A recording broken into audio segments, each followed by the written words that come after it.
নে। তো বেলুনগুলো আমি চারটে একসঙ্গে করে নিলাম। এরপরে আবার একটা স্ট্যান্ড বানাবো, দু সাইডে আমি দুটো দেবো।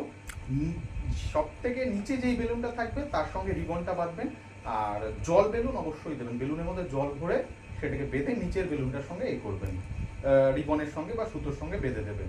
আর একটা জিনিস করতে পারেন, যদি জল বেলুন ভরতে না পারেন, আপনারা ছোট ইট মানে ওয়েট জাতীয় জিনিস একটু কাগজে পেঁচিয়ে, যাতে বেলুনের সঙ্গে বালিটা না লাগে, বালি লাগলে কিন্তু ফেটে যাবে।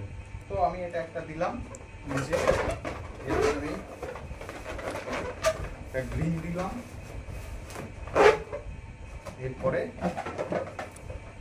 আর একটা ব্ল্যাক দিলাম, এরপরে আর একটা গ্রিন দিলাম।